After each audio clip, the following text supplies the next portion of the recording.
Geologists told us that it was because of about 4 or 5 years of not enough rain that had caused the void underneath. Sinkhole activity can be triggered either by an overabundance of water or a lack of water. And the lack of water, when voids that were once filled with water are now filled with air and can no longer support the soils over top of them, they collapse. The ground is that vulnerable, anything can trigger a collapse, from heavy rain to the weight of a person or vehicle. In Florida and other sinkhole-prone areas, that's a possibility at any time.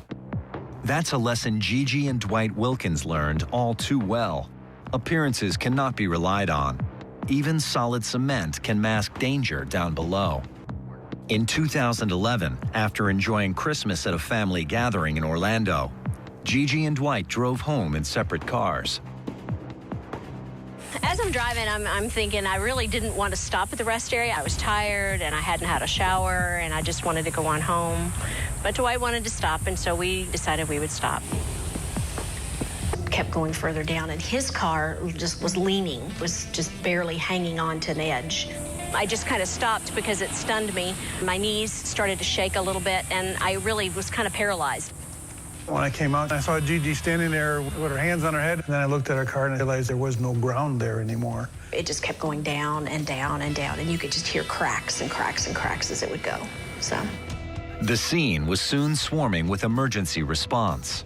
The police came, the helicopters came, the fire trucks came. This family just was heading home to Northport, just stopped really quickly here. You can really see the size of the hole. It's perfectly round around the edges. It took out 4 parking spots, plus the sidewalk here. And over the last couple of hours, it has continued to grow. It started as a crack about 4 feet wide, and then as it opened and opened, then the swirl came. And when the swirl came, you could just watch it grow. The weight of the water had opened up a barrage of sinkholes across their land. An overabundance of water can cause sinkhole collapses. A good example of this is coming out of the dry season in Florida into the wet season, where we've had no rain for months and months, and then we get a sudden influx, 6, 7, 8 inches of rain in one shot. And that water percolating into the ground, that rainwater becoming groundwater, is a driving force in opening up sinkhole collapses. We had trees, and they would just get caught in that, and you'd see the thing spinning, and then it would be straight up and gone. Never to be seen again. Never to be seen again.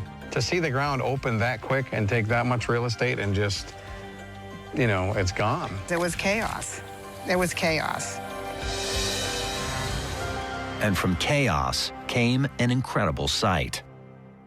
When the water finally went down and we got brave enough to go up to it, it just blew us away because it was straight down. It was 66.5 feet deep.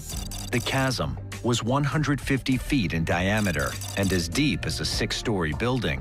But even more alarming was the location.